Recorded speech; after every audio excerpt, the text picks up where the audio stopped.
tudo que a gente discutiu aqui, desde o primeiro até agora, não tem muito sentido se não fizer eco, né? E esse eco não pode se restringir a essa sala, nem a transmissão, nem a cobertura.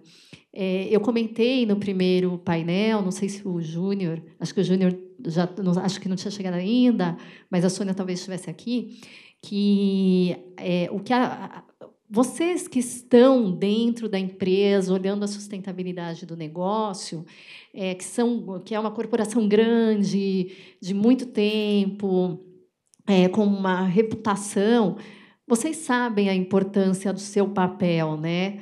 Mas este foi um ano em que a gente percebeu claramente como ficou mais evidente a responsabilidade das empresas na condução da agenda ESG, né? E, sobretudo, na ambiental, que eu acho que é a grande questão do ano, mas lembrando que o ESG não se restringe a isso.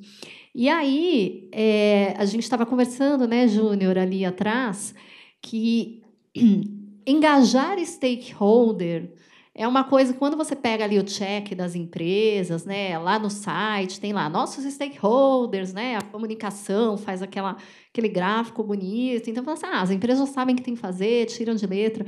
Mas não é exatamente uma coisa tão simples, né? Uma coisa é você olhar para dentro da corporação, onde você já conhece melhor o perfil, o quadro de funcionários, tem o fit com a cultura. Outra é como levar isso para fora de uma forma que traga comprometimento, não é só uma repetição do que você quer que aconteça, né? E comprometimento também para que não só o seu negócio seja sustentável, mas o negócio dos fornecedores, enfim. Então, a primeira coisa que eu vou perguntar aqui, eu vou começar pelo Júnior, tá, Sônia? Mas, assim, a IP, eu queria que você falasse um pouquinho, antes de tudo, porque o nome IP, né, a gente já teve essa conversa, também está no exame, gente. Mas, assim, o nome IP, a raiz literal da empresa, já remete muito a questões ambientais, enfim.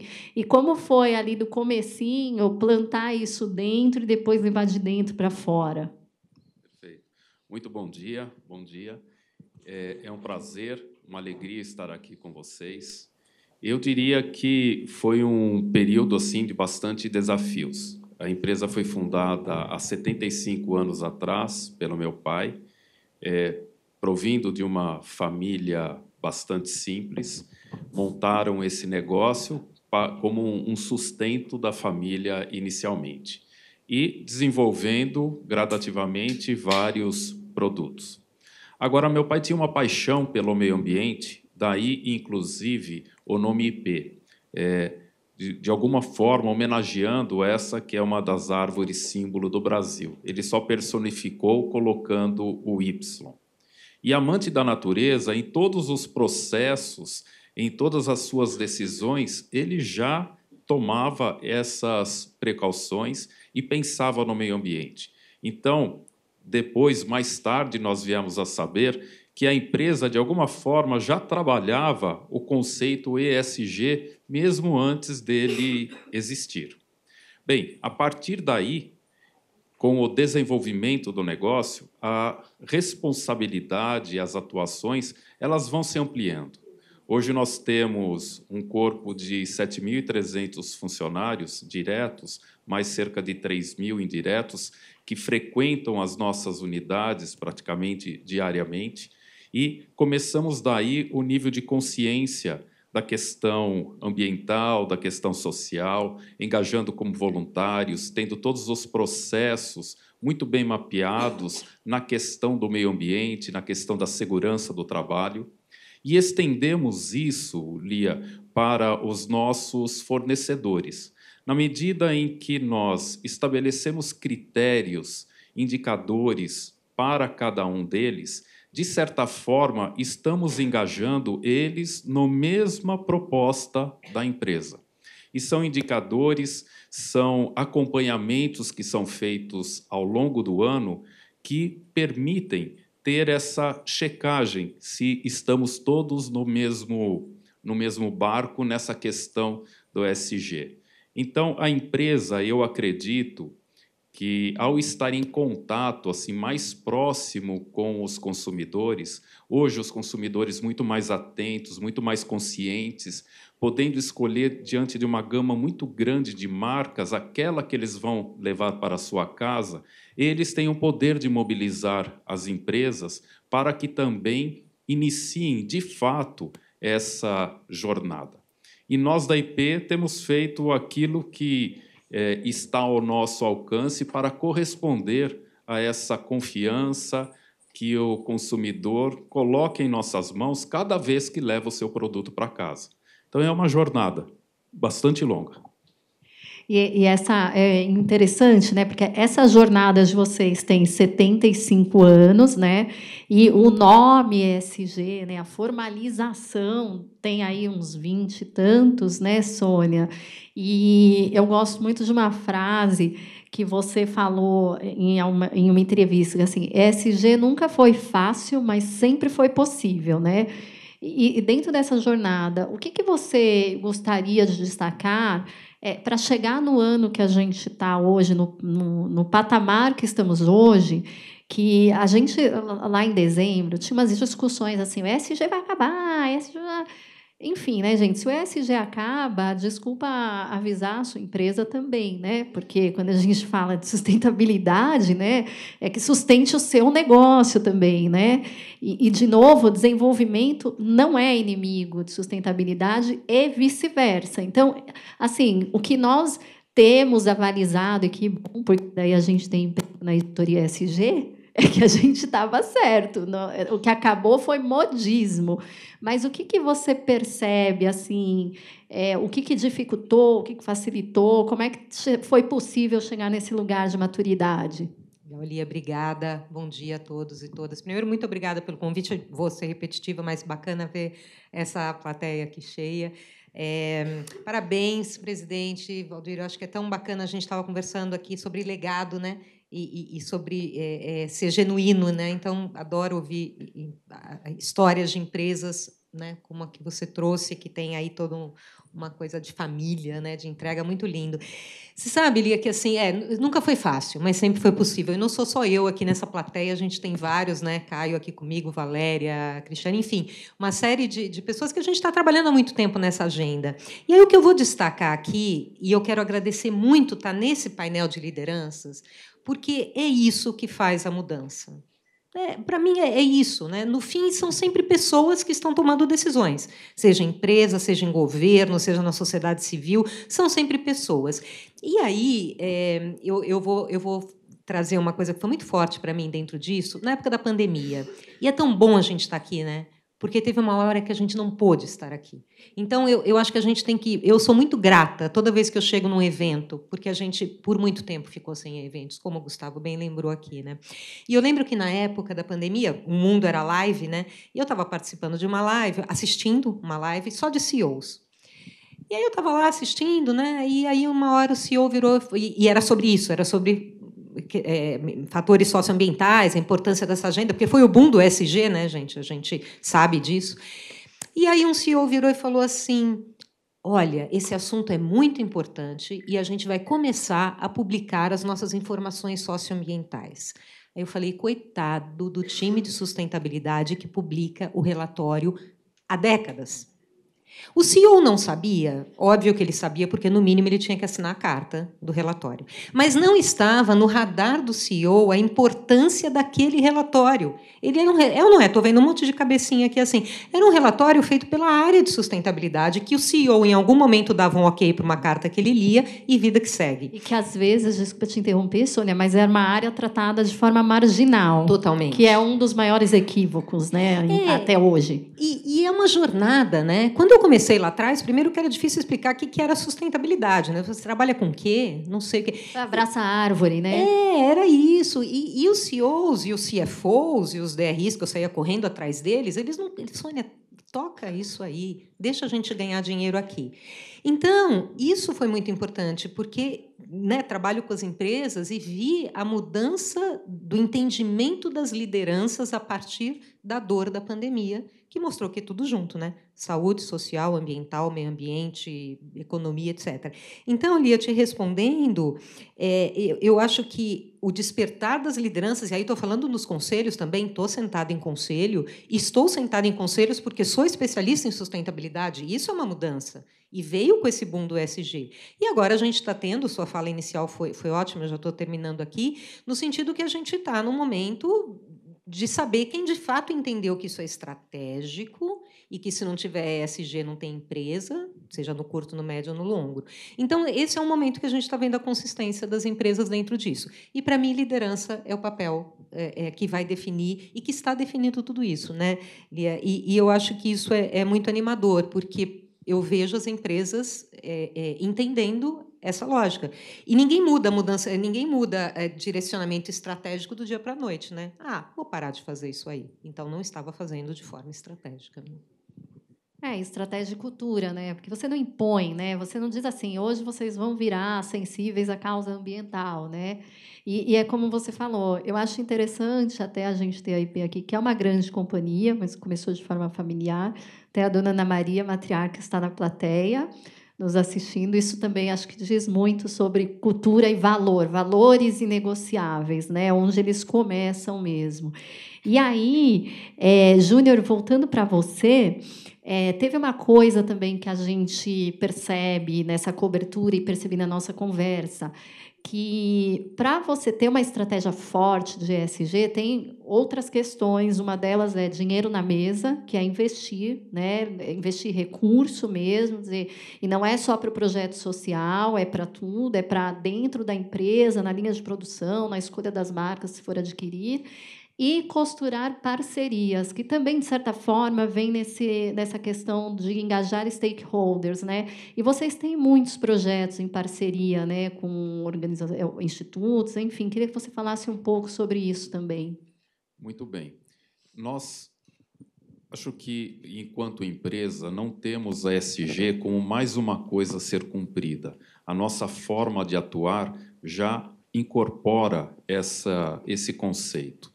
E é importante ter isso como algo sustentável ao longo do tempo, porque ser ESG pode ser economicamente viável e vantajoso.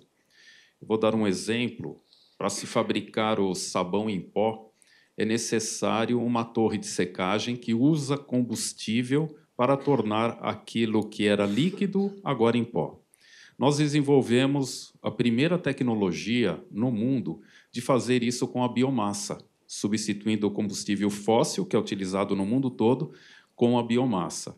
E isso, além de ser bom para o meio ambiente, foi economicamente viável. A utilização de plástico reciclado na fabricação dos produtos é outro item como esse. Então, há várias iniciativas possíveis nas empresas para atender a questão ESG e que trazem benefícios econômicos. É lógico que tem outras que são apenas investimentos, mas olhando no longo prazo também são vantajosos. Agora, temos, além das portas da empresa, várias parcerias com organizações. Por exemplo, uma delas, a SOS Mata Atlântica, que nós temos uma parceria desde o ano de 2007, e já plantamos 1.200.000 árvores em áreas devastadas da Mata Atlântica. Temos o projeto Observando Rios, que hoje monitora 112 rios de 17 estados do Brasil para ver a qualidade da água. Isso trazendo um banco de dados desde 2015. Vai se completar agora 10 anos. Então, são várias iniciativas nesse sentido. E sobre esse tema de engajar stakeholders, eu acho que eu tenho um exemplo que assim foi muito marcante na nossa história. A Sônia lembrou da época da pandemia e vocês vão se recordar, logo no início da pandemia, uma das primeiras coisas que faltou foi o álcool em gel, porque era extremamente necessário para higiene das mãos, nos hospitais e etc., e faltou esse produto. E existe um fabricante no mundo, na época, que fazia o espessante, porque o álcool é o álcool, mas você precisa do espessante para torná-lo gel. E ele não tinha capacidade para atender o mundo inteiro, essa demanda mundial. E nós vimos essa escassez no Brasil. A partir daí, logo que instalada a pandemia, desafiamos o nosso pessoal de pesquisa e desenvolvimento. Olha, vamos ver se a gente acha uma alternativa. Nós não tínhamos o álcool em linha, nas nossas linhas de produção, mas em 72 horas conseguimos achar, junto com o fornecedor, na época foi a BASF, um componente que poderia ser usado para espessar o álcool. Conversamos com a Raizen, conseguimos álcool, e, de repente, em 72 horas, estávamos produzindo álcool em gel em uma das nossas linhas e que utilizamos aquilo para fazer doações.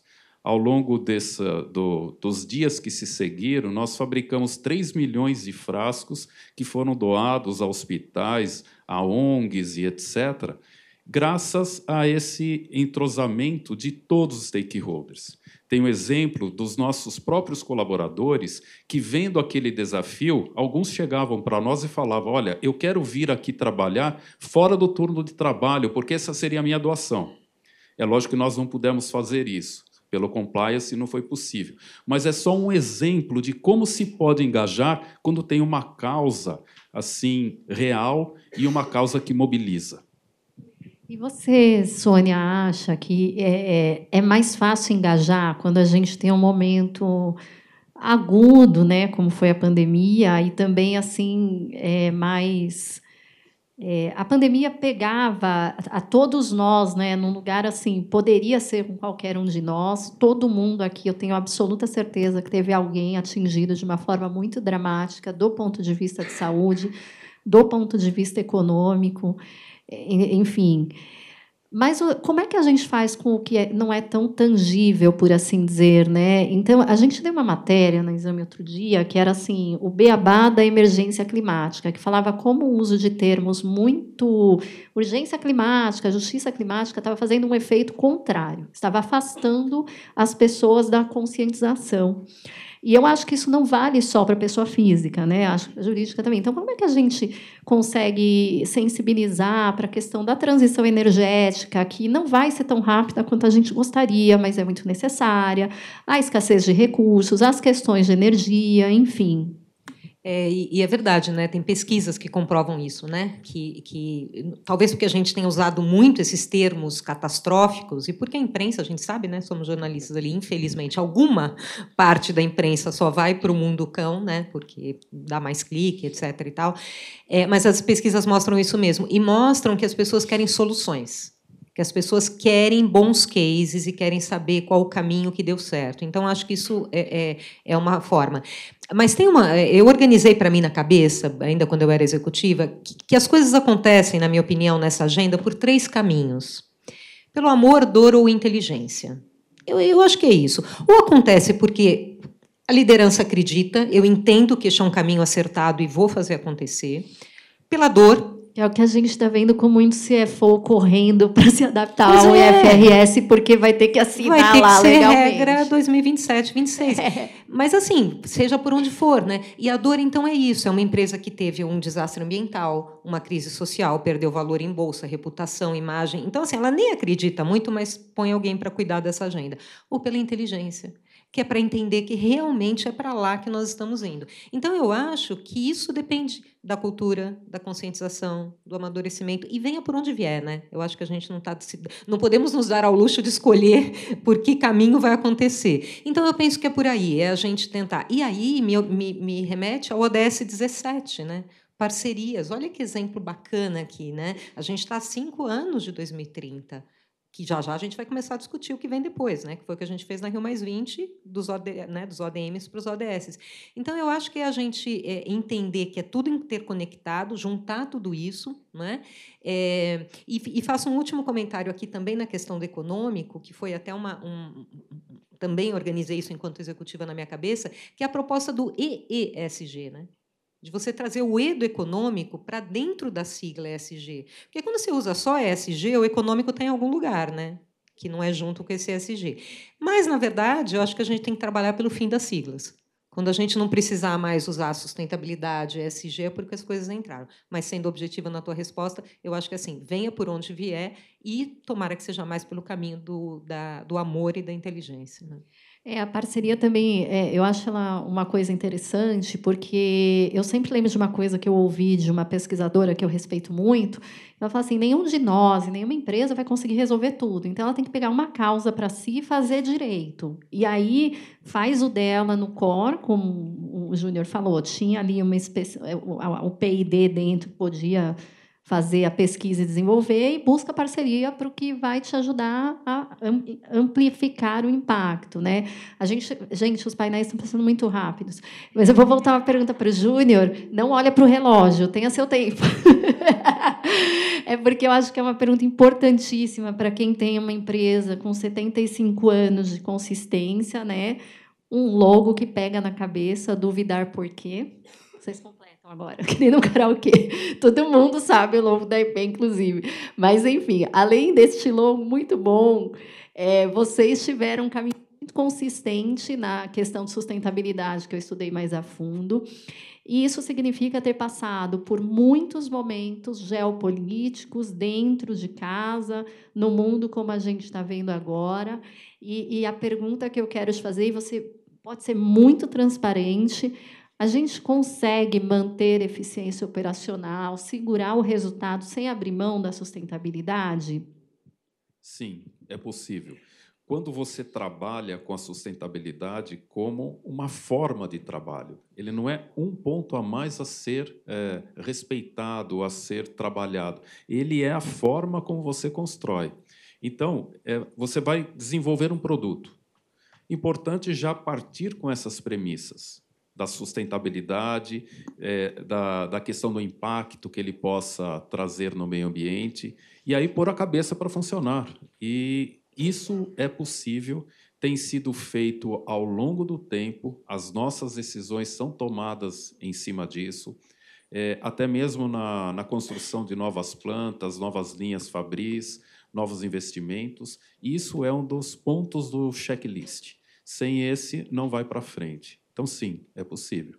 E aí pode precisar ajustar uma margem ou outra, mas dá para seguir, né? Exatamente, dá para seguir. Inclusive, nós estamos tendo a honra de lançar aqui nesse evento também o nosso relatório de impacto ambiental, impacto social 2024. E ali a gente menciona inúmeros pontos em que isso é atendido. Eu vou falar até um dos nossos últimos lançamentos, a linha IP Green, que é uma linha de produtos veganos 100% sustentáveis, feita com plásticos reciclados, e que ele oferece a mesma eficiência de um produto normal, trazendo toda essa pegada sustentável.